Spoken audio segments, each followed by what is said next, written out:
যদি তোর ডাক শুনে কেউ না আসে তবে একলা চলো রে। রবীন্দ্রনাথ ঠাকুর, যিনি একা হেঁটে পথ তৈরি করেছিলেন। তিনি কেবল একজন কবি নন, তিনি আমাদের চেতনার গভীরে গেঁথে থাকা একটি অনুভব।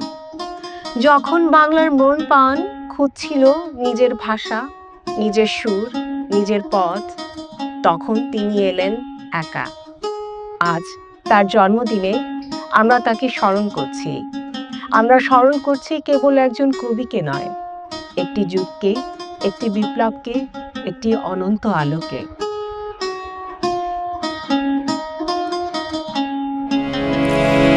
আমারও পরানো যাহা চায়, তুমি তাই, তুমি তাই গো।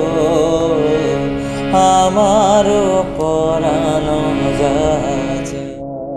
1861 সালের 7ই মে বাংলায় 1268 25শে বৈশাখ জোড়াসাঁকোর ঠাকুর বাড়িতে তার জন্ম। কিন্তু তার স্বপ্নের আকাশ ছিল সীমাহীন। সাহিত্য, সঙ্গীত, নাটক, দর্শন যেখানে হাত দিয়েছেন, তৈরি হয়েছে কালজয়ী সব সৃষ্টি। তিনি ছিলেন ইউরোপের বাইরের প্রথম ব্যক্তি যিনি নোবেল জয় করেছিলেন। গীতাঞ্জলি কাব্যগ্রন্থের ইংরেজি অনুবাদের জন্য প্রথম বাঙালি হিসেবে 1913 সালে তিনি সাহিত্যে নোবেল পুরস্কার লাভ করেন।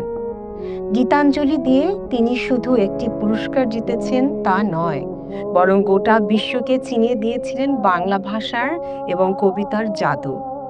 তবে তার সবচেয়ে বড় পরিচয় হয়তো এই যে তিনি আমাদের আত্মার ভাষা খুঁজে পেয়েছিলেন।